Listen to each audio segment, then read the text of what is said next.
You're listening to an Airwave Media Podcast. Sick of those trivia podcasts that you don't even understand how to operate and they just have too many levers and buttons? There's got to be a better way. Now there is, with Good Job Brain, an offbeat quiz show and trivia podcast that makes learning new things easy and fun. I just learned that artificial vanilla flavoring sometimes comes from the anal glands of a beaver, and now I can never shake that mental image.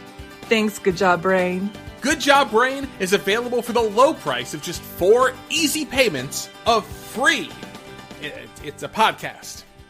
Good Job Brain is part of Airwave Media and available on all podcast apps. Operators are standing by.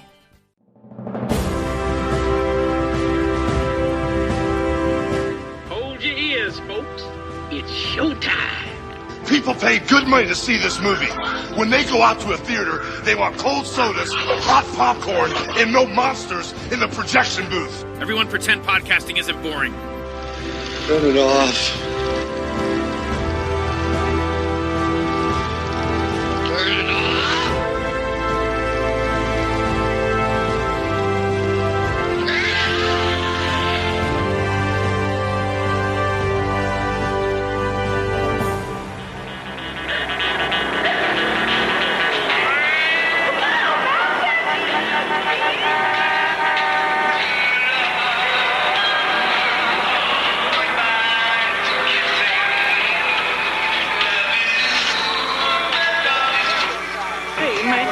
Get him, man.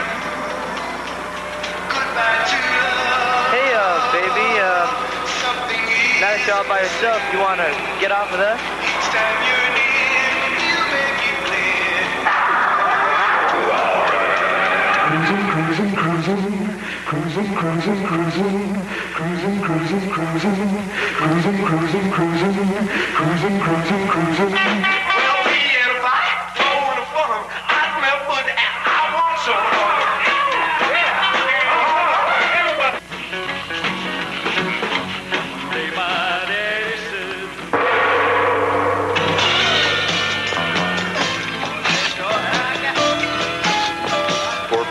In every civilized country of the world, Teenage Cruisers brings you the only authentic donkey show ever captured on film.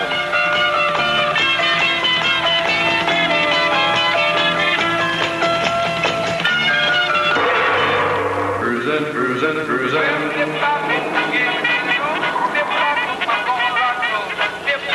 Cruisin', cruisin', cruisin'. Cruisin', cruisin', cruisin'.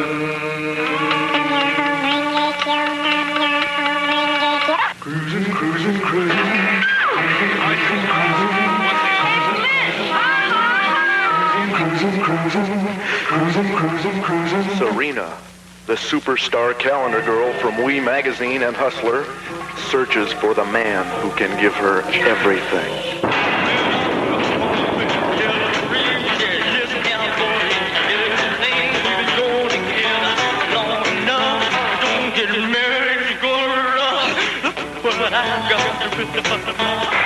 They'll strip your gears and pop your clutch as the 50s, 60s, and 70s all come together in the first X-rated rock and roll movie.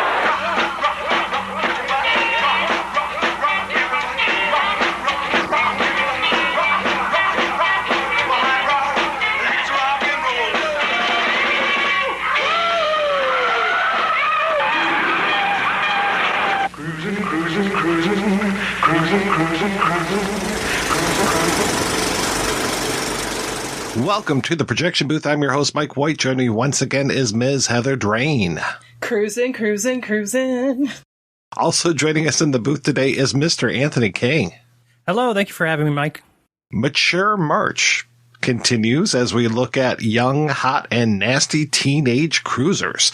Directed by Tom Denucci and Johnny Legend, the film is a hodgepodge of storylines and clips that plays like an X-rated American Graffiti as we follow a few characters through a long night of hijinks, narrated by DJ Mambo Reavus, played by Legend himself. It may be kind of tough to describe the plot of this film, but we're going to go ahead and try to do that, and we're going to ruin any potential potential surprises. So you have been warned. So Heather, when was the first time you saw Teenage Cruisers and what did you think?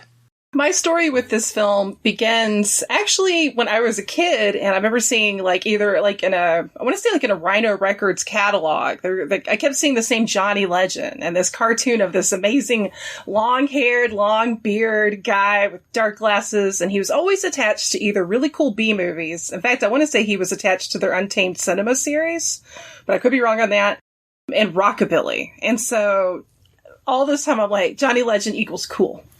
And in the MySpace era, this is how long ago my introduction to this film was, he popped up and I started following him, and he was promoting the DVD release of his film Teenage Cruisers. And there was a trailer for it, and a safe for work trailer. And I watched it and I was obsessed. It looked hilarious. It looked weird. It looked completely up my alley. So I bought it.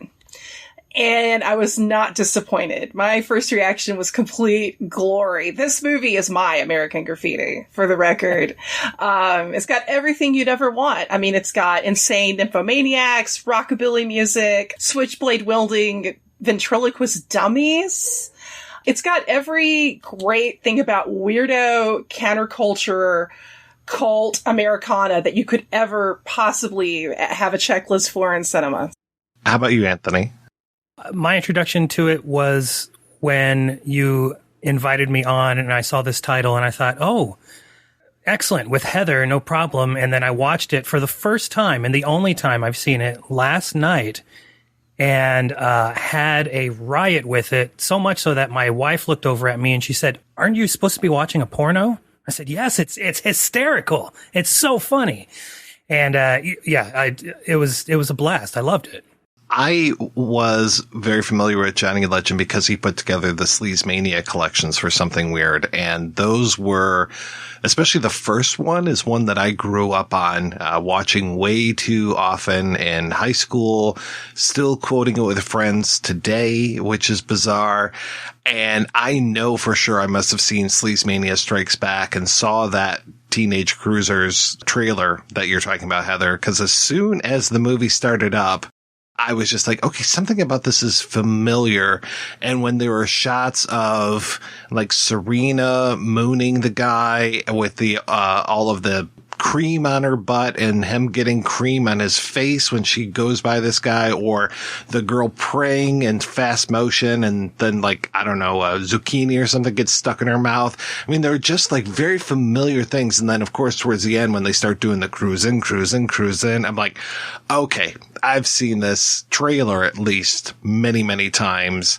And it was nice to finally be able to see the movie that went with the trailer.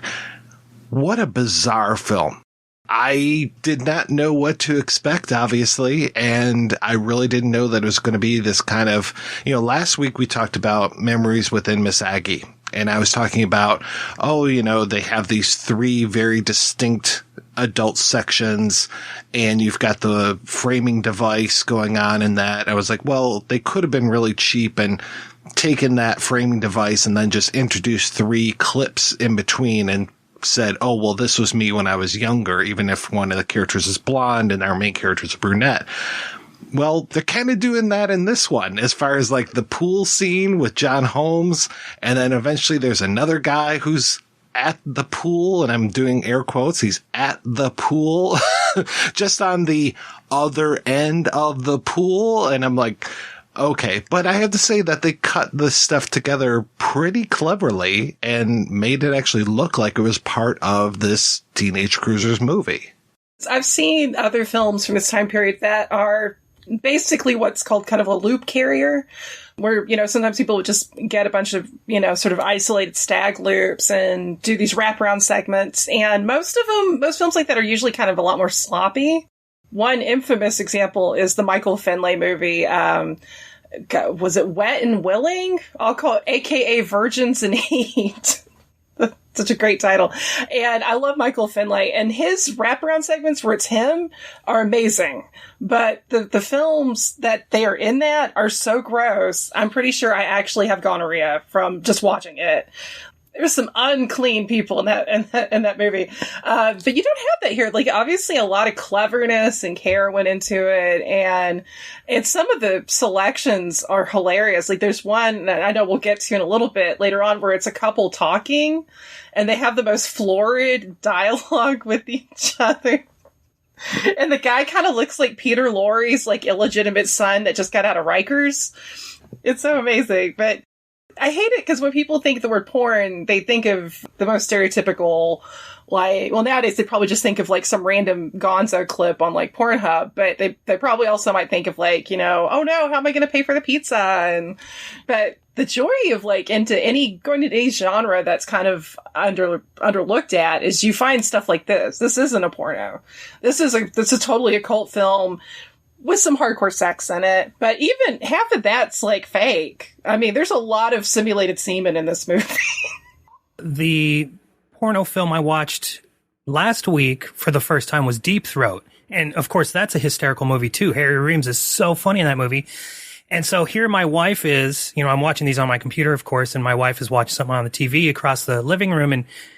And she said, this is the second porno you've watched where you're like almost in tears laughing so much. I said, these are like just comedies. These are straight up comedies with, like you said, Heather, some hardcore sex thrown in. And like in Teenage Cruisers, like Serena doesn't even really have sex in it. She doesn't get penetrated. She just gets the, you know, gallons upon gallons of milk, thick milk dumped on her. This is such a great spoiler. Did you guys notice in the end credits, there's a credit that says Serena's evening wear by Carnation. And it took me a minute. I have to be honest. I was like, I thought that looked like some condensed milk. She could have made so many brownies with that. The one thing that really comes through in this is that and a lot of times you don't get it in, you know, Golden Age movies, is that it looks like everybody's having a super fun time and they're laughing. And Johnny especially just looks like, you know, I assume he's basically playing himself, just like a party animal, joking around the whole time. And that's, I have to assume him and Tom kind of made the set nice and easy. The set, air quotes, right? Just made things nice and easy and just wanted everybody to have fun. And personally, it looks like that comes through, which makes it even more enjoyable to watch. I re-listened to the commentary today to refresh my mind. It's like, it's a family affair. Johnny's sister, Lynn Margulies, who my husband had to remind me, she was basically the inspiration for the Courtney Love character in the Andy Kaufman movie, Man on the Moon. She's fascinating, but yet she's in it. Their father plays Rudy, which is the most amazing cranky old man in cinema history. I love Rudy so much. Is that the guy sitting out front of the boutique? Yes. Okay. Yeah, that guy was a real grump. That's so funny. That's his dad. Yeah. Oh my God. And Johnny Legend, like, is that guy that everybody wishes was like their cool uncle. That dude has done everything. Like, he co-wrote Pencil Neck Geek by Fred Blassie. Well, and he directed Breakfast with Blassie. Yes! Right. Like, how awesome is that? Like, shit. And now he looks like an Oak Ridge boy. He's been working on that look for a while. Yeah, he looked like a young Oak Ridge boy in Teenage Cruisers. No, don't. Anthony, I'm sullying the name of Johnny Legend. I'm sorry. Oh my God, because now I have Elvira in my head, and it's just no. Like, audio is so important to this movie because so much of this looks like it was shot MOS and then we add in stuff later. I mean, especially when it comes to, I'd say, the last half hour of the movie when it really gets into the cruising time of it. And you are hearing, I mean, I called it American Graffiti, and it really reminds me as far as the way that they use audio as this landscape, this texture behind everything, where you had Wolfman Jack in this, you have DJ Mambo Reavus in this one. So you've got all of that, plus you're hearing like call-ins and just jokes being layered in there. But it really goes all the way back to the very beginning of the film, where you have the opening credits and then you have Serena and her friend talking over it. And we already get this whole idea of this veteran Johnny who was in Vietnam. He got lost, or he was captured, and then he stayed all this time over there, and now he's finally coming back. And so she cannot stop talking about Johnny. And then it's interesting that we move from that into where we're getting the audio from. We see a tape recorder, and we have this character, Willie, who is recording all of this. So it really, again, adds to the audio texture of the film that he goes around with his arm out with a shotgun microphone in his arm and recording all of this stuff. And he seems to be obsessed with Serena, has all of these photographs of her, and he's the only real darkness in the entire film. Otherwise, like you guys were saying, it's bright and sunny, rainbows all through it, even when you have poor Professor Flinch being basically raped by Babs, the psycho vixen nympho that escapes from what looks like an office park, but I think it's supposed to be a psychiatric institute, and her going around just fiending for cock the entire time. And I do love that when she comes out of the loony bin, she looks left, she looks right, she sees the tail of the pup hot dog stand there, and then we hear about her escapades with a footlong later on in the audio. Again, all this stuff being transmitted to us through audio. One of my favorite things in movies is having, like take The Warriors, for instance, where the DJ is kind of moving along the narrative. Here we have Johnny Legend or Mambo Reavus doing the same thing with the ads, and it's all, again, the fun comes through because they shoot these scenes, like you said, MOS, and then they have to go through, and like with Willie jerking off at the beginning, somebody's at the microphone just rubbing their hands together, and like stuff like that. Or like Johnny talks about how he had to do the ADR for, was it Professor and Babs? He had to do both of their voices for their, super long sex scene. And it's, again, like, I think just like you were saying, Mike, the audio is so important for this movie, but that's, I think, for me, where the truly fun stuff comes into it. I have in my notes that his name is Mambo Reavus. I know somebody on the IMDb comments what Reeves, but I have Remus. It's definitely Remus. I wrote in my notes Remus. I was reading from the IMDb, which is always a mistake. We've all made that mistake, Mike. At least you didn't put it in an article and have somebody be all like, why, Heather, excuse me, that's actor. I'm not going to say any names, but it has happened. The ADR is magical in this movie. Like Johnny, cause some of Serena's parts are also Johnny Legend. And like when she's outside the door listening in to her friend's sister, quote unquote sister, with her boyfriend, and which ends up being a loop with Rick Cassidy and a unidentified woman who looks a lot older than either one of these girls. I was like, are you sure that's not your mom? Like, but so she's listening to glasses, she starts going, Johnny, because she's missing her lover.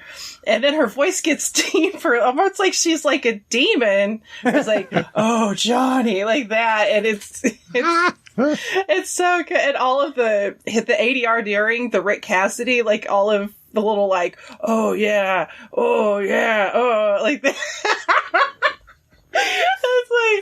I was like, you almost have like tears, like it's that kind of laughter where you're just, holy crap. And he's even making like little like wet noises with his mouth. Well, a shout out to Serena for that scene too, because she's having to like masturbate while also hold the cup up to the door with just like the pressure of her head. So like, and she's crouched, of course, shooting porno. These poor people are always in horribly uncomfortable positions. But here she is by herself and she looks so ridiculous. And I don't know, like it was one of those moments like where I had tears streaming down my face, just laughing at her. Like this poor woman is having to like contort herself and hold this fucking cup up to the door the whole time with her head. Wow, I feel like such a bad feminist because I was just like, this is hilarious and her boobs look amazing. But I found out she was like actually several months pregnant. Pregnant, yeah. Because she doesn't look pregnant by any means, but like if you've seen Serena and other things, she's usually a lot more kind of live looking. So, but I love Serena. She's so great in this. Just this universe where it's like her friend's sister's bedroom door is covered with like male physique photos. And she's like, oh, she's into this muscle man, like with obviously the tiniest wieners. Some men are growers, not showers. Okay. I'm just jealous for their muscles. I mean, I'm not that guy, so I'm just jealous. That's what it is. Steroids will shrink it, though. This is consider this a PSA, guys. Anybody listening to it, don't do the juice because you're going to have little nads, and it's just not worth it. And it's also bad for your heart too. So it's another reason. But yeah, no, the ADR and the fact that he was able to match up the music, because like the musical sequences towards the end, like that takes a really keen eye, to do that. And the rockabilly music in this is legit. Like this soundtrack is so, oh my God. It's for even like with some of the more like incidental music, like there's like, at one point there's like almost like a lounge exotica piece of music. Like if anybody's like into Les Baxter, Martin Denny, it kind of has that flavor to it. And I love it. It's complete, like just sonic treasure trove. Did they try to throw in a Captain and Tennille, Love Will Keep Us Together? Was that, do I remember that? I feel like I will. Yeah, I don't know if it was the real song or if it was, like a ripoff song, but I was like, this is a real song happening right now. This is like throwing me through a loop here. Complete with Remus like shooting his little dart gun, and it ends it, and he just kind of does this like yeah, like at the great professor's abduction. We have to mention that because Babsy, before we even get to Babsy, he pulls out a gun. Horrific overreaction, right? For getting mooned. And yes, he got whipped cream on his face, but then he like goes around and pulls a gun out of his trunk. And I was like, what? Hold on, dude. Are you kidding me? But luckily he doesn't have any ammunition. He has to go to the trunk to get the bullets. And then gets hit on the head with a dildo. Like you do. Big black dildo, yeah. Can we have some love in our hearts for Babsy Bodine? Christine DeSchaefer, her performance in this is so charming. I love, and think about it, it's like she's like a silent film actress because she's not doing any audio. So, but just the little looks on her faces where you could see her little mind being like, "Ooh, you want this? Huh?" Like that. Yeah, when she's got him gagged and he just keeps saying that he's starving and she's like holding out a boob, holding out another boob, touching her vagina. Just like she had some facial expressions that reminded me of the overreacting guy from the Italian Spider-Man short. I don't know if you guys catch that one, but I love the right. Spider. I think at one point when she's looking down at his cock, she has that look in her face, and I'm just like, wow, yeah. And you're right. It's like all silent, and then just weird little grunts and stuff being put in, probably by Johnny Legend the entire time. It's so good. And she's really, that's an actress, because I think if anybody that's into this genre, everybody's heard of Serena, and rightfully so. But like Christine DeSchaefer doesn't get mentioned as much, but she really should, because she's also in Bob Chin's Hot and Saucy Pizza Girls. But that movie is a lot of fun. It's really cute. It's got a anthropomorphic man chicken that's going around sexually assaulting people. That is legit plot, but it's done really lighthearted. So, I mean, if you're triggered by that, I understand it. But it's really, it's a chicken man. I mean, it's not going to happen in real life. Let's hope. God, the way the last few years have gone, that's all we need is like, well, there's a new race of rapists, and they're also chicken. You know what scene I love in Teenage Cruisers is the nude bake-off championship. And it's again, like, this is a plotless movie, but it's almost like Johnny was looking around, like, say he had a storage unit, and he's like, I have this surplus of canned whipped cream. What can we do with this? And he's like, oh, I have an idea. We're gonna have two naked women up on stage, and they're making banana cream pies, and shaving bananas off, and then with the whipped cream, filling in the pie tin with the whipped cream, and then it turns into this disgusting. I remember when I was going to summer camp, and one time we had a water balloon fight, but then it turned into a whipped cream fight for some reason. And it was disgusting. Like, and we're already disgusting like middle school kids. And so that's all I'm picturing here in this scene is these two poor women, like, getting whipped cream, like, up their butts, in their vaginas, like in every orifice ever. But they're having, again, looks like they're having a good time. And here's an ironic thing I thought was funny. Jeanette Dilger plays Butch, the one they call Butch, between those two. She was also in American Graffiti. The connective tissue. That's right.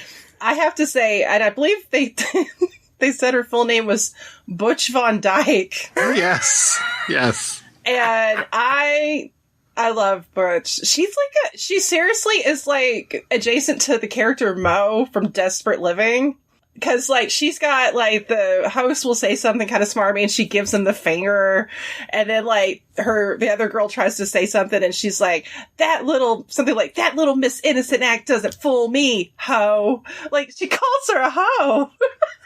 I wish we would have had a little bit more Butch Von Dyke in this, but, yeah. I agree. And what's super funny is that, like, he cuts to crowd scenes and it's just, like, stock footage of, like, where the hell, like, at the Coliseum or something, like, some huge, like, thousands of people crowd watching the Nude Bake Off Championship. Like, woo! And it looks like it's from, like, Woodstock or Altamont. Yeah, exactly. Well, not Altamont, but... and then they invite them up on stage. He's like, everybody come on up. And one dude. Like, it looks like the crowd's running forward, but they have, it's like the gaffer. He's like, take your shorts off, run up here real quick. And he looks scared. You get that close, but he looks frightened. Yeah, I would be terrified. Yeah. You notice insatiability is a big theme in this movie because Serena's obsessed with Johnny. Like, she's literally masturbating in her friend's car. At one point, her friend hands her a drill. And yeah, thank God we don't see the insertion, but you just see Serena like, like that. And you hear the noise again. On how she's moving, like, poor Serena is, like, gyrating, like head banging like crazy in the front seat. And it's so funny.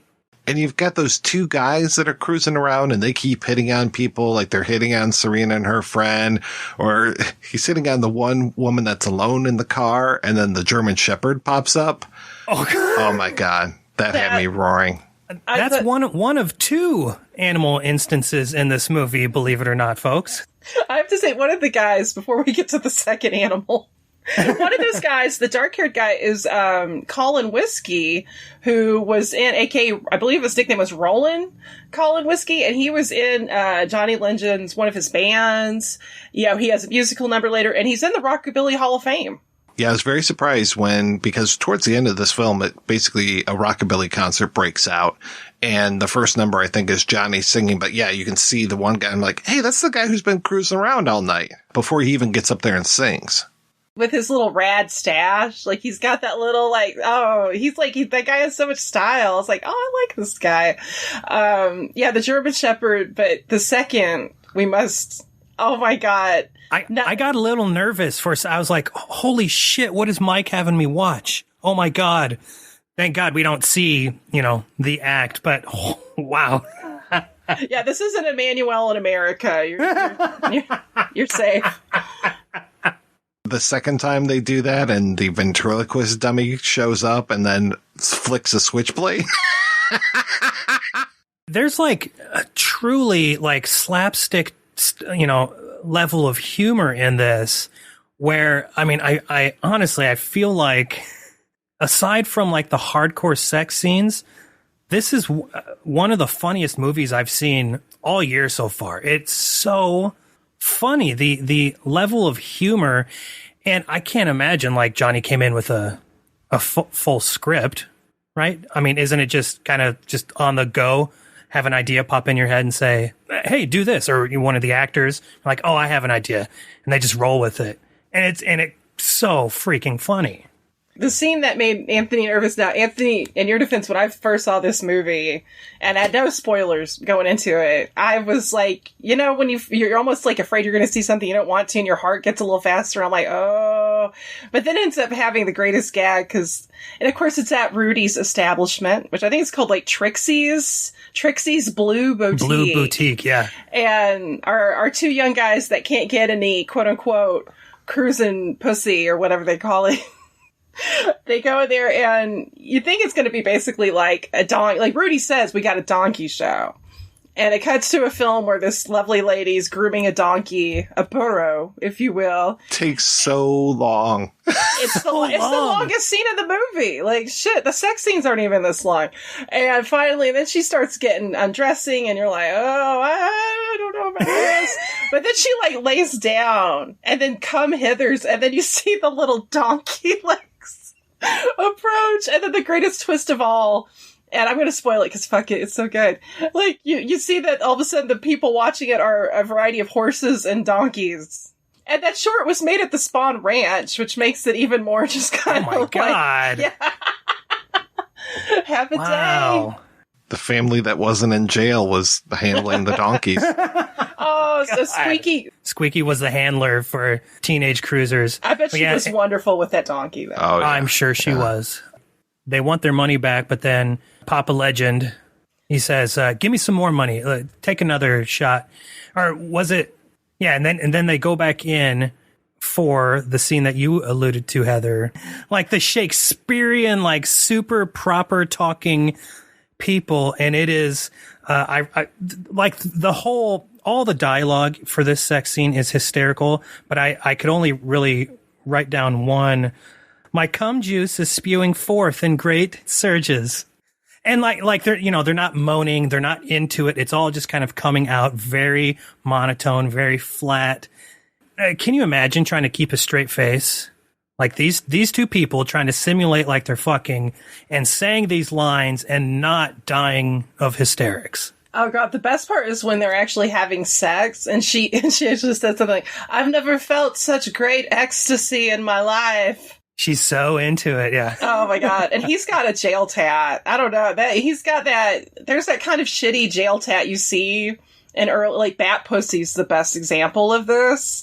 Where he's got one of those tats. So I'm like, what is his story? Now I will say Christina Schaefer has a very cute tattoo of a little kitty cat. Did you guys notice that? Like a little black kitty cat. It was so cute. And it looked well done too.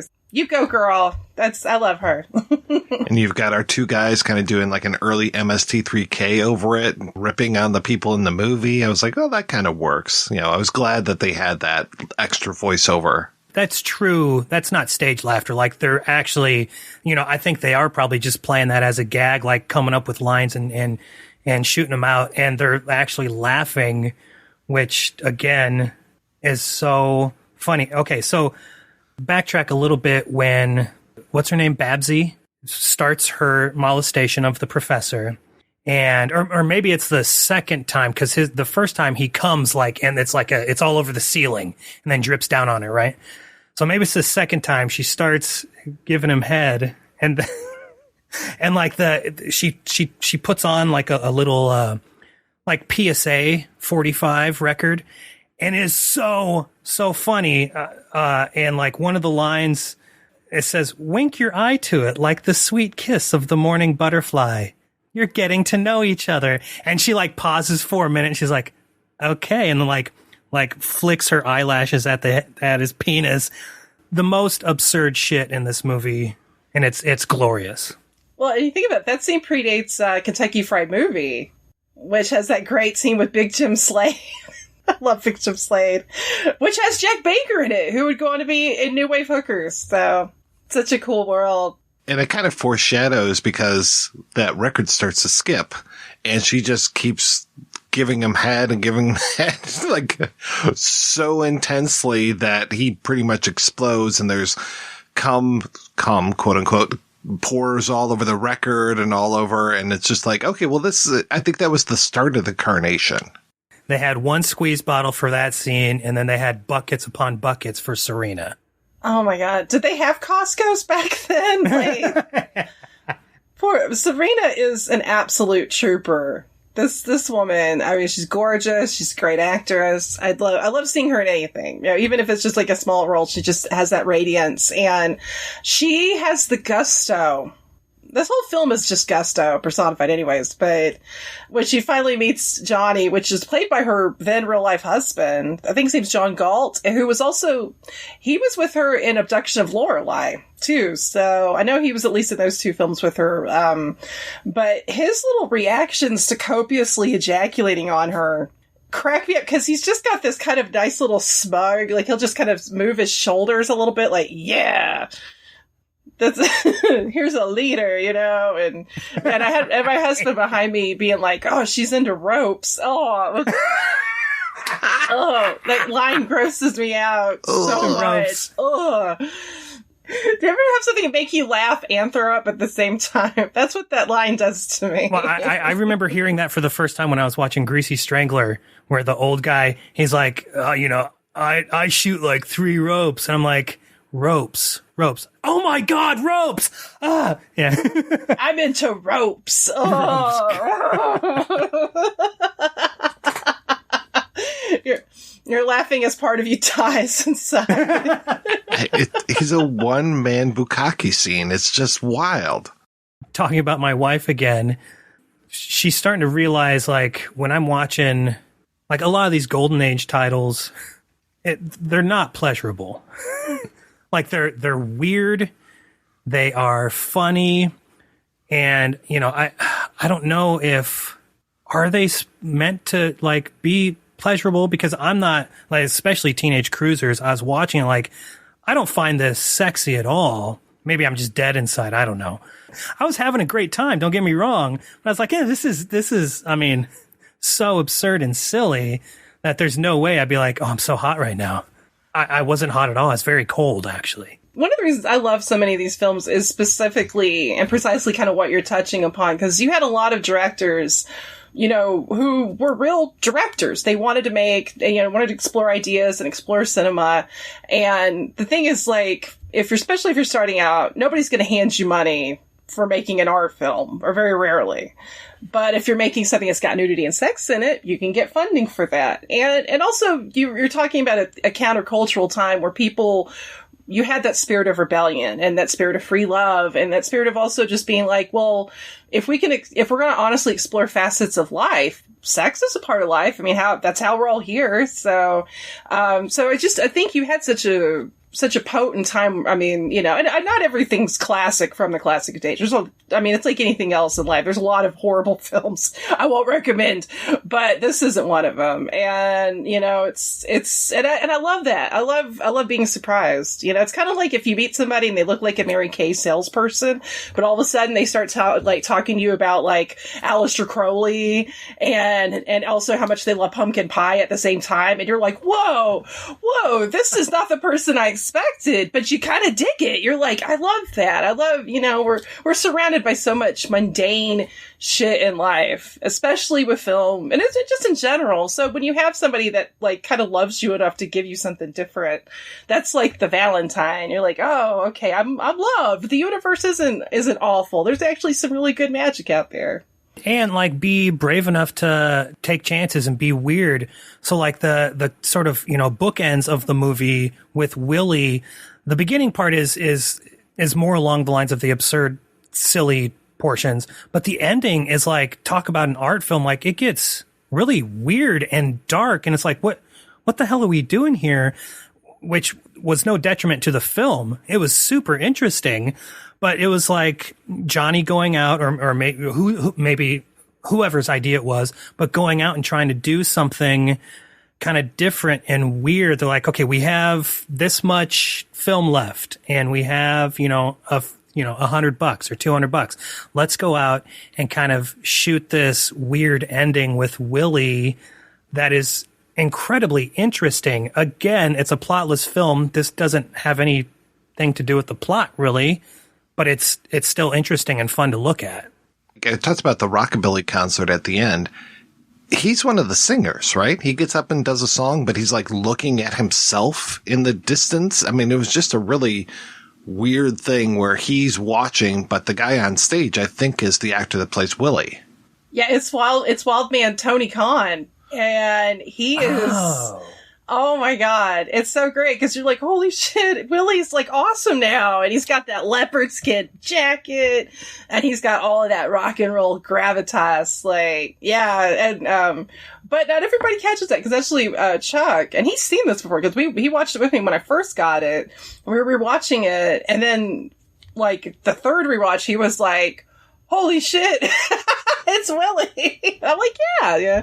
But no, there is like such a cool thing. And you keep having that image of like this really beautiful kind of graffiti kind of art of a skull. It looks kind of like Vincent Price from Madhouse, the black hat and everything. And so you sort of have this repeated image of death. And like you, Anthony, I was like, wow, that is kind of dark. But I don't know. Everything in this film is such a ride.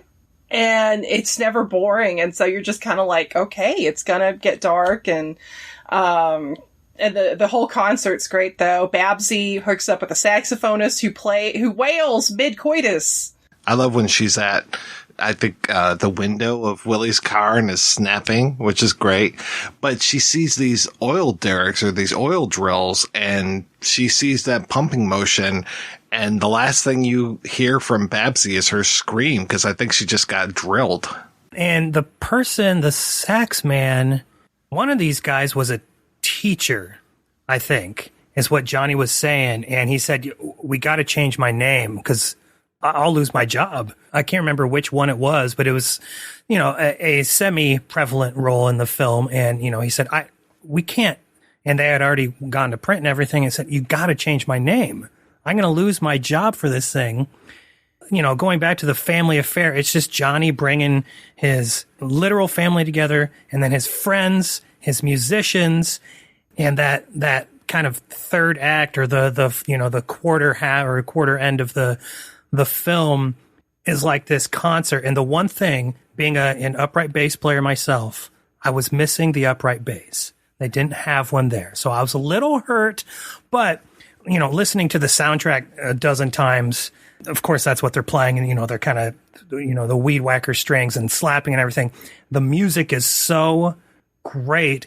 And not many movies, and I think we can all be in agreement here, not many movies we feel like need a little bit more. We want more in this world. I wanted 2 more bands. Give me 4 more songs, 2 more from 2 different bands, because it was such a fun ending to the movie, but it really wasn't the ending. We get that super weird thing with Willie. I wanted more from this movie. I just had so much fun with it. Can we talk about John Holmes for a minute? Sure thing. Always. So, yes. I mean, pretty much any conversation that starts off with that question. The answer is yes. He's billed in this. Is he one of the guys that fucks at the pool, or is he the guy? He's the guy that fucks. He's the primary fucker at the pool. Okay, the underwater fucker. He's the one with the huge hog leg, Anthony. Yes. Yes. I'm sorry. I was like, how did they get him in this? Like, John, I need you to come and fuck for 10 minutes. He lives. But that was one of the stag loops that Legend that Johnny acquired. That was actually shot pre-Deep Throat. That loop. And you can tell because he looks super. I mean, he looks younger there than he does in any of the Johnny Wad movies. Yeah. I'm sorry, I'm a nerd, but his hair looks a little different. You can tell. Yeah, well, no mustache either. Oh, and see, that's why I didn't recognize him, because the dude who's at the other end of the pool, alone or wherever he is, I thought that was John Holmes just because of the mustache, and he kind of has the John Holmes nose, kind of the pointy nose. But I was like, is that him? But we don't see his dick. I would think if John Holmes, if they're going to bill him, we're going to see John Holmes' dick. But then they do have that one underwater shot, and I'm like, that's John Holmes' dick right there. Because usually you can tell when you're like, damn. Right. Yeah. Whoa. Oh, it's John Holmes. Okay, that makes sense. The thing that I really like about this film, too, is that they really pay attention to time. And it really feels like there's a moment when Johnny Legend does this whole thing, are you ready over here? Are you ready over there? And just has this whole patter that he does. Here comes the KRUZ countdown. Okay, are you ready? Can you hear me on the boulevard? Yeah! Kicking back in the Cadillac. Ready to play in that cabaret. Wow! Getting down on some heavy sound. Can you hear me down in old Skid Row? Are you ready in the chicken coop? In the temple of God? Hallelujah. Can you hear me in the Amazon? Caught in the rush hour. At the end of the line. I quit. Can you Han's a land. On Dead Man's Curve. Can you hear me, Babsy? Are you ready, Rudy? Drop dead. Are you with me, Mama? As the sun goes down, we be covering ground. The night is young and we're tired of losing, so come on, everybody, and let's get cruising. And that basically seems to begin the cruising. It's like we started mid-morning afternoon with Serena, and then we kind of move into, okay, now we're all going to go cruising on Van Nuys Boulevard or whatever it is. And then towards the end, you get to see like the city streets are empty. We are done for the night, and you just get that shot of the back of the van with all the cum coming out of it. But he has really paid attention to when things are supposed to be taking place, which in a low budget gonzo type movie like this, it's like, all right, who gives a shit? But he actually has a very well put together structure for it. Oh God, I love all of his stage patter, or so I guess on stage patter radio. Oh God, that whole thing, and especially with Rudy, where he's like, "Can you hear me, Rudy?" And then Rudy's like, "Drop dead." Like, like, "Can you hear me, Babsy?" And then she's like, "Ah!" Like, it's just like feral. It's like the cruisers all kind of met up. They congregated. They start at the In-N-Out Burger. Is it In-N-Out or Jack in the Box, whichever one it was? And it reminded me when I was a kid in the town that I grew up in, our main drag, like all the high school kids would go cruising. Not in the way they do it in this movie, but they would meet at the McDonald's and then they'd, form their big train and like cruise down Broadway and kind of block traffic and then come back and all recongregate at the McDonald's. But I was like, that just seemed like, an obvious thing that like this is what people actually did. I especially imagine that it really did happen on Van Nuys, in the valley there where they are. Is Van Nuys in the valley? I don't know LA, but they all kind of congregate and we see like the brick wall of supposed to be In-N-Out and the cars go one way and then they come back and it goes the other way. And then they meet up for the big rockabilly concert at the end. And then to me, I'm thinking, this sounds like a really great day. It sounds like a really fun time. Heather, did you go cruising when you were a teenager? No, I was a nerd.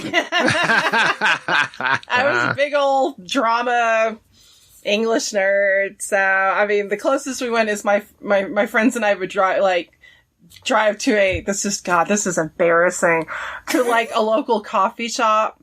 And for spoken word night, yes, and poor denizens had to hear my anguished teenage depressing goth poetry. Wow.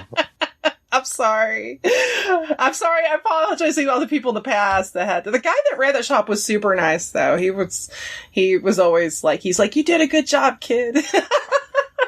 Like, that's so nice. But we would always do stuff ironically. So all the kids would go down to Elizabeth Park or to Biddle Avenue down in Wyandotte, and they would do their cruising things, and we would go down just to make fun of them.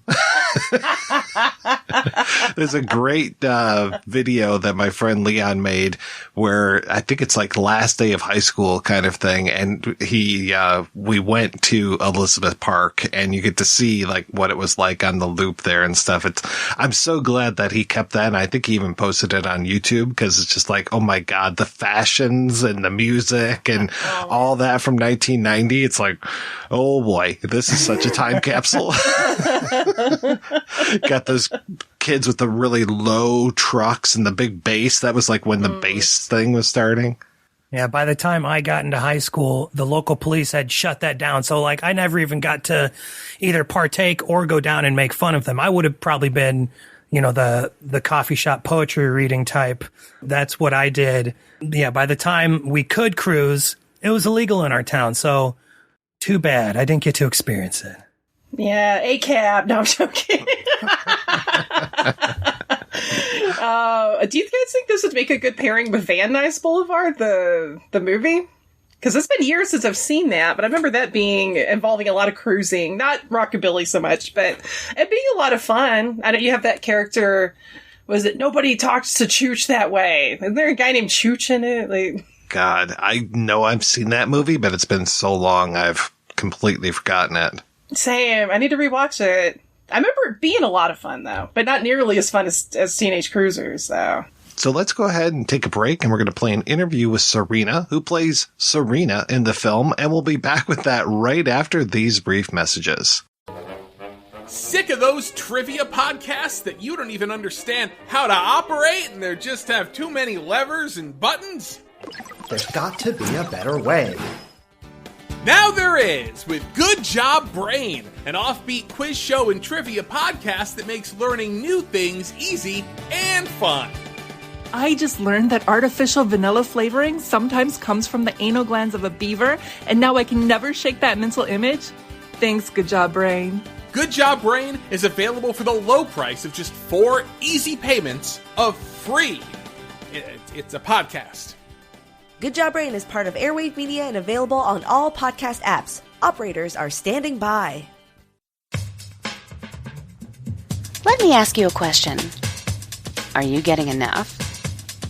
I bet you'd love more, right? Well, AdamandEve.com wants to give you more with 10 free gifts. First, you'll get a sexy surprise for her. Second, a specially selected toy for him. And third, a little something we know you'll both enjoy. Plus, you'll get 6 full-length adult movies on DVD. And number 10, free shipping on your entire order. So what do you have to do to get your 10 free gifts? It's not hard. Just go to AdamandEve.com and select any one item.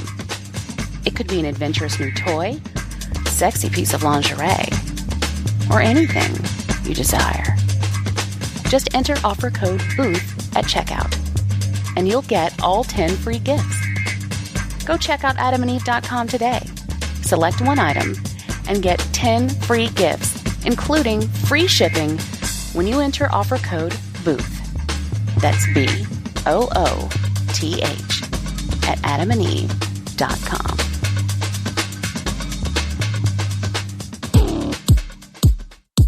The high-octane thriller Run and Gun is now streaming on Redbox. After he's blackmailed into one last job for the mob, an ex-criminal must face his violent past to protect his family when a deadly double cross puts him on the run from ruthless assassins. He's not a bad guy, he's just having a bad day. Stream Run and Gun instantly on Redbox On Demand today. Rated R from Paramount Pictures. I'm Chris Cooling from Forgotten TV, and you're listening to The Projection Booth, the ultimate movie podcast. Welcome to the interview portion of the show. I am talking with Serena Zarnecki, the author of Bright Lights, Lonely Nights, The Memories of Serena, porn star pioneer of the 1970s. Now, usually when I talk with somebody, I ask them how they got their start in the business, but Serena, you definitely covered that so well in your book. When you went into a completely new industry, putting yourself out there so much as an adult star, was there just no fear, or were you into it just that much? I'd been raised pretty liberally. I don't know. I loved to pose. I was just a natural model. I don't know. I wasn't ashamed of my body. It wasn't even in my thoughts. I started out doing a lot of modeling. And in fact, I've been in Playboy 4 times, they tell me. Yes, you seem to hit up so many magazines. You just work with a plethora of photographers. No, it's true. Lots and lots. Finally, I got overshot. And then I started wearing wigs and posing again for the same people, or wearing glasses, or even shaved my puss for somebody one time. They paid me extra for that. I'm happily bushy under my pits and in my crotch. I've never liked shaving. And my legs. I don't shave my legs because I'm blonde. Maybe that's a good thing. How did you come up with some of the pseudonyms you used back in the early days? Jen Gillian I used one time for Wii magazine, and Jen, I don't really remember where that came from, but Gillian was my favorite singer at the time. He was in Deep Purple. Oh, right, Ian Gillian. Yeah.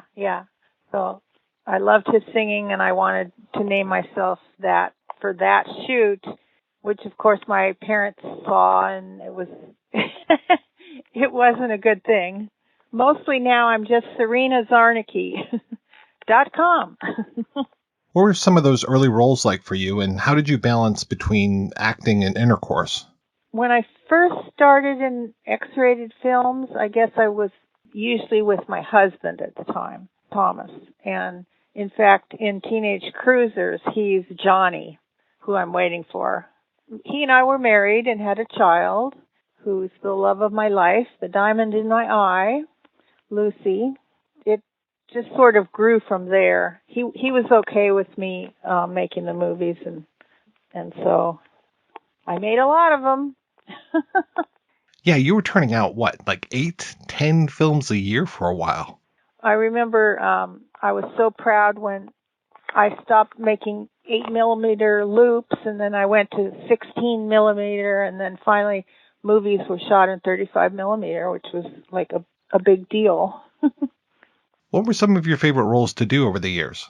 Well, my favorite movie of all time truly is Teenage Cruisers, because it's hilarious, and it was funny, and I don't even perform X-rated sex in it. So I'm even R-rated in that movie, but I love it so much. It's the one I always come back to. I liked Ecstasy Girls. Gosh, there's so many. I liked working with Jamie a lot, Jamie Gillis, who I lived with. I went to New York for like a week to perform at Show World, and I stayed 2 years because I met Jamie Gillis. And he and I performed in a lot of good movies together. I definitely want to know more about your experience working with Johnny Legend on Teenage Cruisers. Right. Well, I didn't know him at the time as Johnny Legend. I had a agent named Bill Margold, and he put me in touch with this guy named Martin Margulies. And so I had Margulies and Marigold, or I always called him Marigold. His name was Margold, but I always called him Marigold. So they were like my two friends in the business at the time. Have you read Bright Lights, Lonely Nights? I have. It's fantastic. Oh, thank you so much. It's kind of my memory book because I was trying to recover from a coma that I'd put myself in by jumping off a mountain. Anyway, I had this month-long coma, and when I came out, I was trying to remember things. And I still don't remember a lot of things. A lot of it just got blocked out with like amnesia. I wrote that book to try to recall memories. So I always call it my memory book. My best book, though, I got to tell you, there's Backstage Girls, which I wrote about the O'Farrell Theater here in San Francisco. It was kind of infamous because it was run by the Mitchell brothers, and one of the brothers killed the other brother. Anyway, I wrote this book called Backstage Girls about my headlining that theater. And then I came up with a second book called Polk Street, which is where I lived while I was performing at the Mitchell Brothers Theater. And then I'm just about to publish another book, which is like the third in the set of those books. So it'll be like a set. And the new one's called Songs of the Silence. Out soon. We're still working on it. It's got lots and lots of pictures. It sounds like Johnny Legend was quite a character. Oh, good grief. Indeed, he was. He is, I assume. Yeah, Johnny Legend, oh boy. He's totally into rockabilly, and we made a rockabilly X-rated movie together. He was a character, and he had his sister, I think, in the movie, and she was fun to be with as well.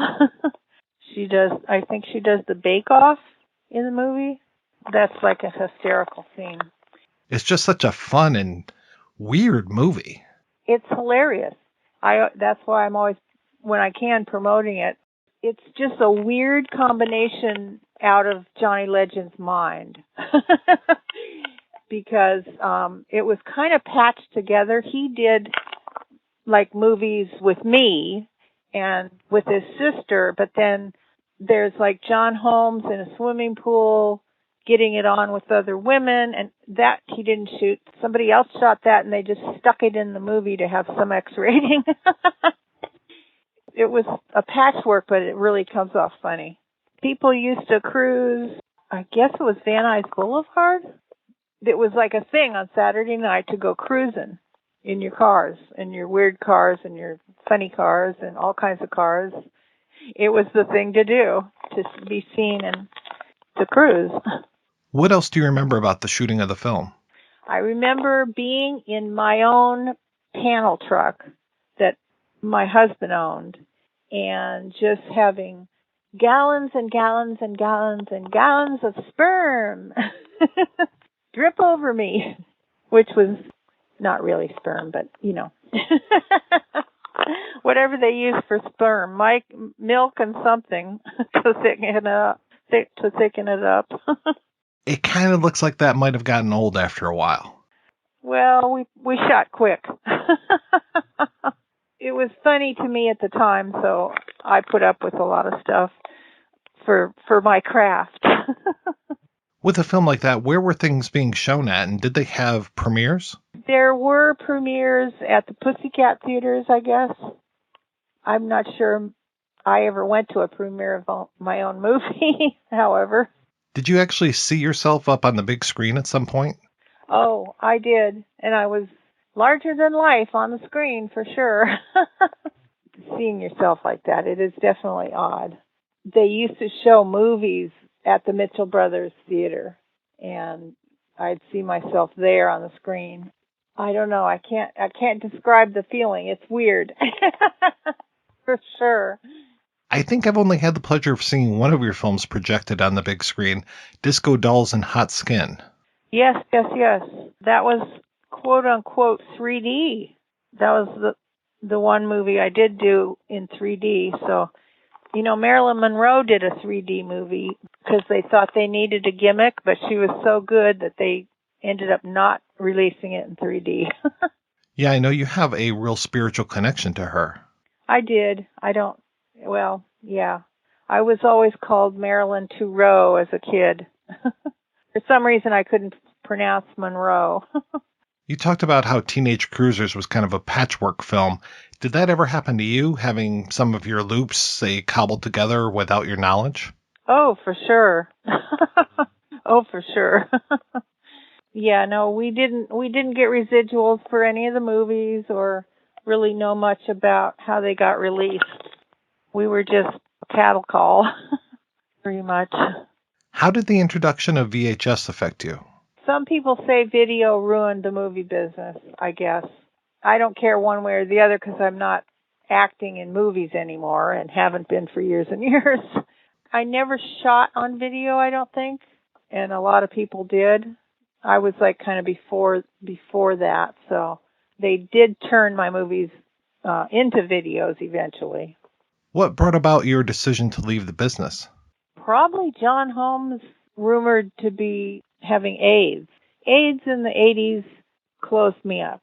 That ended it because I was too afraid to eat. I was too afraid, in fact, because of John Holmes, they said had AIDS. I went and got myself tested because I don't know.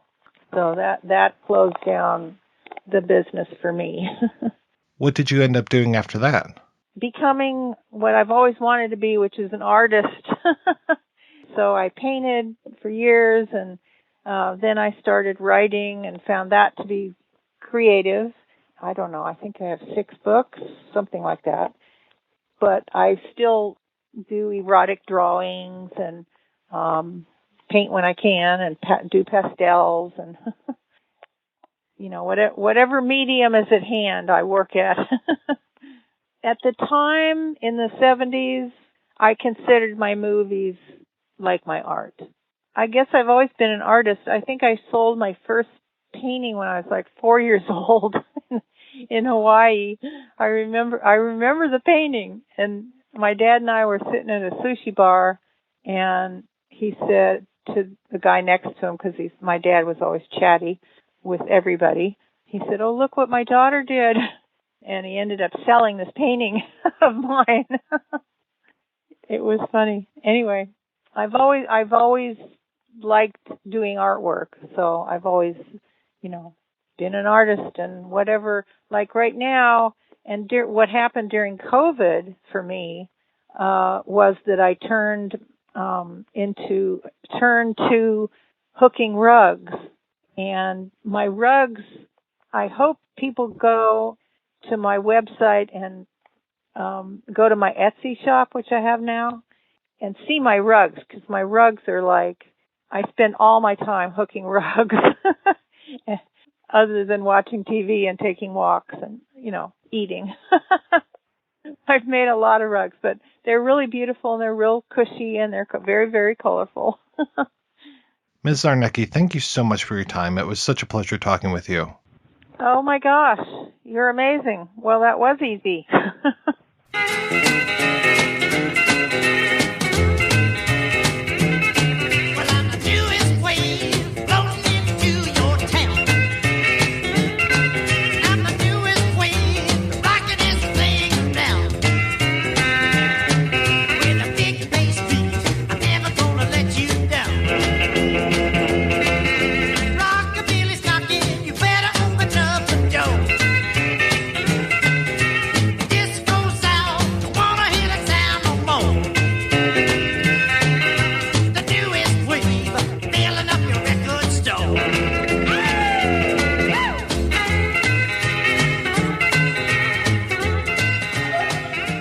All right, we are back, and we're talking about young, hot, and nasty teenage cruisers.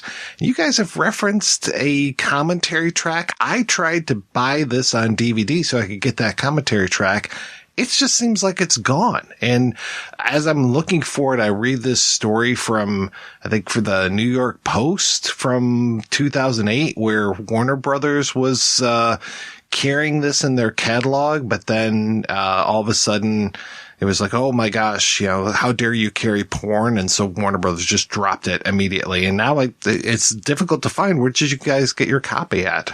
Back in the MySpace days, Johnny Legend was offering a limited time deal where you could buy it. And to the listeners, I got to show, before we start recording, Mike and Anthony, my autographed Teenage Cruisers poster, which is super rad. I'm so excited to have that. But I got like a bundle. Like I paid Johnny Legend directly for the Teenage Cruisers DVD, the poster, and a copy of his film Nympho Libre.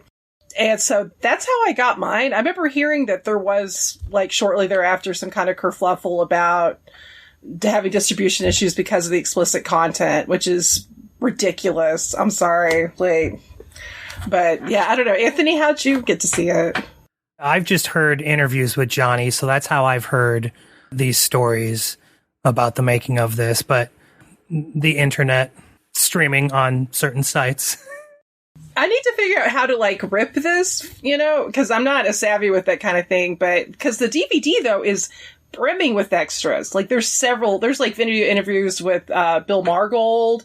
There's a segment where Margold and Johnny walk around the Hollywood Strip and have stories. There's interviews with Billy Zoom, which that's the thing we didn't mention. One of the musicians that's on the soundtrack is Billy Zoom, who would go on to being best known as the guitarist for X. So you have, it's ton. I don't know why it hasn't been released, though, because now, we live in an era where you have, all these great companies like Vinegar Syndrome, among others. They're not the only ones that are releasing and getting really good distribution on films that happen to have explicit sex in it. And films that are way more, honestly, raunchy than this. This film isn't really that raunchy at all. No. If you bought this movie hoping to have a little one-hand party, I think you're going to be probably pretty disappointed, which is why I love it. I love the no-hatters, but I would love to see it get a re-release, especially because the DVD copy of it, the quality, it's not the best transfer in the world. It's fine, but knowing what could be done with the print, because some of the films we've seen now, God, Alex Terenzi's Pretty Peaches is in like beautiful Blu-ray. Like it's in high def. I mean, whoever thought we'd get that?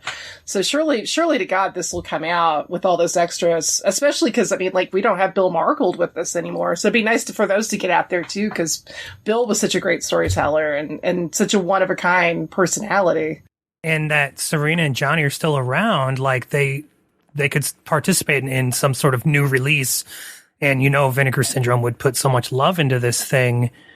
It is strange, like wherever the rights, if Warner Brothers does still legally own it, it's sent it through the paper shredder probably and burned the strips. Or if it reverted back to Johnny and like he owns it outright, which would be nice. But you'd think at this point, if he did, maybe we would have a decent release for it. But who knows? I wonder if there's also maybe some music issues too, because that's always the problem with any films that have different bands on it. Is sometimes, I don't know. I mean, given that most of this music is from Legend himself, I kind of doubt that with this one though. But I don't know. Let's hope. I mean, stranger things have happened. I mean, we've seen films get really nice releases that I never would have thought in a million years we'd ever get. So let's knock on wood. We got Other Side of the Wind, I never thought that one would ever come out, so anything is possible. Exactly. And yeah, this is one of the few adult films that I was able to easily find the soundtrack for. That is out there like mad, and you can pick that up for a song these days on CD, even on vinyl. You can find it pretty easily, which is great. I think I only have one other adult film soundtrack. I mean, I've got like some Russ Meyer compilations, but that Opening of Misty Beethoven soundtrack that they put out, which was just basically library music. So, but this having all of these great rockabilly songs. And I mean, I haven't said outright, but I fucking love rockabilly. So it was so great to have that as the soundtrack for this film. And just, I only knew of Johnny Legend because of his Something Weird video connection. I didn't even know that he was a musician. I mean, it made sense as soon as I heard it. I was like, oh yeah. When you look at the guy, you're like, oh yeah, that makes sense. He claims that it's, and I wouldn't dispute him because it is early enough that this kind of super group that he started with his friends were kind of the resurgence of rockabilly, sort of that, it's not the, Reverend Horton Heat type of rockabilly, Brian Seltzer or or even like psychobilly, like the Brains or anything nowadays. But it's like that Jerry Lee Lewis rockabilly that has sort of that 70s update to it. And he says that like him and his friends and their bands were kind of the beginning of that resurgence, which is really cool to listen to it because it isn't that kind of psychobilly sound. It's that old-fashioned Jerry Lee Lewis sound, Great Balls of Fire, which is so listenable and so more universally loved than say like Reverend Horton Heat or something like that. And so this soundtrack is so great. I listened to it, like I said, a dozen times before recording because it's just so great. You can listen to it over and over. When he's doing the roll call and he shows the giant chicken statue, I didn't realize I'd be mentioning giant chickens so much in this episode, but you hear like a sample and you hear that ba ba Bucky, and anybody that's a massive Cramps fan, which I am a huge Cramps fan, like the Cramps covered that song. Like, and it's obviously from the original, but it's like, you get to, and the Cramps kind of came around different coasts, obviously, and slightly different, but very much from the same, I think, fertile ground that Legend and his crew came from. And it's so cool. And that's like a facet people don't really, when they talk about like 70s alternative, like, I say alternative, I guess that word, people ruin terms. Why? When I say alternative, I mean true alternative. I don't mean Bush, okay? Or Silverchair. But, outside the mainstream, cause it's, there's been like 8 million documentaries on old school punk, and I love old school punk. I mean, but, what about the rockabilly stuff? Cause you've got this stuff, you've got the Cramps, of course, Robert Gordon, Link Ray had a resurgence in his career. and actually did albums with Robert Gordon, as well as even guys like Chris Spedding kind of dabbled in it. So it's such a neat period of time. And this music, this is one of the best soundtracks for my money. I mean, it used to all get lumped under punk for a while, but then even that was just so unfair because it's like, okay, listen to the Ramones, listen to the Cramps, listen to Blondie, listen to Television, listen to the Talking Heads. That's just 5 bands that I just randomly said. They sound so completely different. To think that Devo and Talking Heads could play back-to-back shows at CBGB's. It's like, what? Can you get 2 more different bands, but they're all labeled under punk? It's amazing. Oh, God. Well, and even worse is then they would all of a sudden change the label. Oh, no, it's not punk, it's new wave. Because new wave wasn't as scary. It's like, oh, no, we're not angry. Like that awful punk. And even though half the bands were ones that were original, like you said, like Blondie, Blondie was part of the punk scene. That was kind of the cool thing, though, about OG punk is like, everybody sounded different. I mean, like Suicide does not sound like the Dictators. Yeah, but I love both. God, those are both great bands. but yeah, and then you have things like, gosh, like I want to go on a deep dive on some of the musicians attached to this and what other stuff do they have, I'm sure they've got some great 45s out there. Damn you, Discogs! I know. I'm on a budget. Love and hate that site all at the same time. Same. I've had to order so many weird random 45s just for songs to close out the show because it's like, oh, hey, I didn't know that that song that was sung in Bella Lugosi Meets a Brooklyn Gorilla. I didn't know that was available on a 45. Oh God! Hey, I'm the one. I bought a French box set. Thankfully it wasn't too expensive. That was all themed around Lester Bangs. Nice. And I'm such a Lester Bangs fangirl. I was just like, oh God, now that I know this exists, I must have it. But that's how they get you. Yeah. I think there's also a sound effect used in Teenage Cruisers from, oh God, who sings Transfusion? Oh, Nervous Norvus. Yes. Yeah. Did you hear that? Yeah, that sounds like a seal or something. Yeah. That's a much better me trying to replicate it. I'm sorry. But yeah, it was like, oh God, I love Nervous Norvus. Yeah, though I heard a second Nervous Norvus song and I was just like, this is Transfusion just with different words. Oh God, is it 8 Call? Yes, it is. I love it is 8 Call. 8 Call, Deviata, 8 Call, Deviata. All right, guys, let's take another break and we're going to play a preview for next week's show.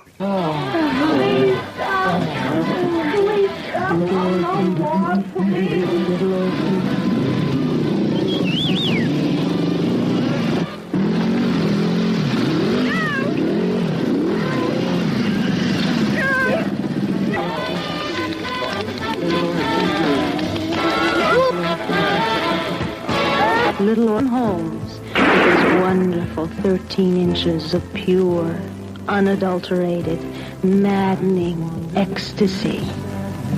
You've never seen John filling the screen quite like this. And introducing Farrah Fawcett's look-alike, Rhonda Jo Petty, the hottest new star to ever hit the screen since Linda Lovelace.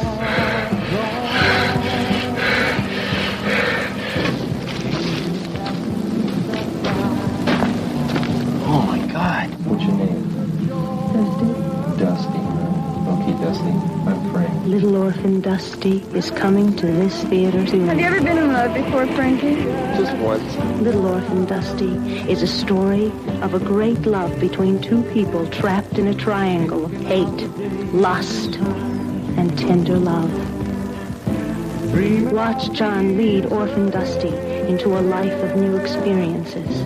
A life beyond her wildest imagination. Will their love survive? Take it off. I should take it off. What was that? I'm gonna call the sheriff. No, don't call. That's right. Stick it up there. It's ugly. I'm ugly. What did you do that for? Don't do that. What are you doing?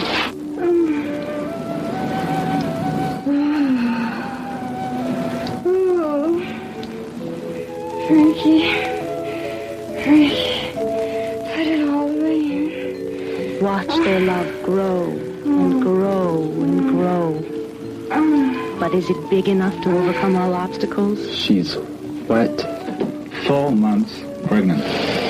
Well, what do you think, baby? You like it? Is their love strong enough to survive? Can their marriage last? Take it all, Mama. Tickled, huh? Yeah. You like it? Yeah. I do. You're going to jail, buddy.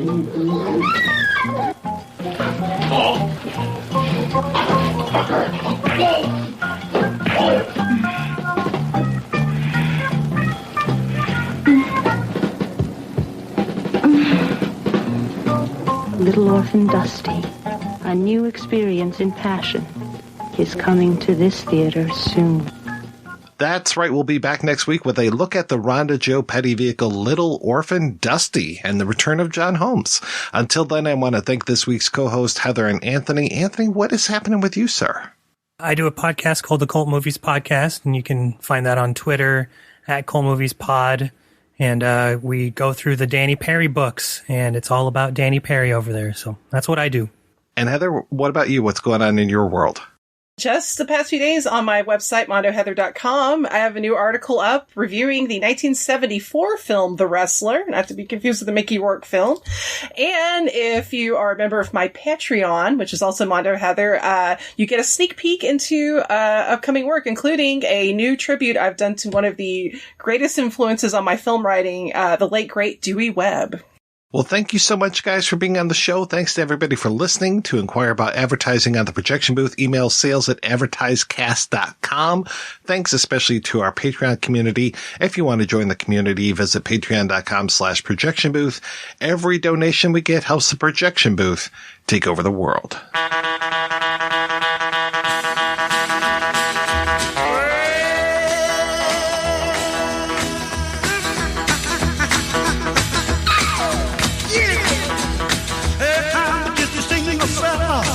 With a lot on my mind, and I'm looking for me a woman, but she's mighty hard to find.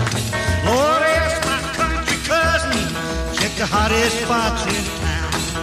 Oh, that little bitty woman, well, she just ain't around. Hey, oh, I'm looking, catching high and low, don't wanna miss the spot, keep it on the go. Watching that woman's got you. I need just a little bitty woman, how much you'll never know.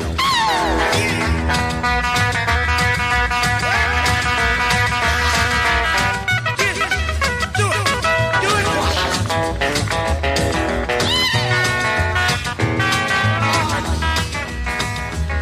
I'm seeing a fella, lost on my mind. I said I'm looking for me a woman, and she's mighty hard to find. I asked my country cousin where she's hanging out. Lord, this little bitty woman, she just out of sight. Oh, I'm looking, catching high and low. Don't wanna miss the spot, keep it on the go. I said,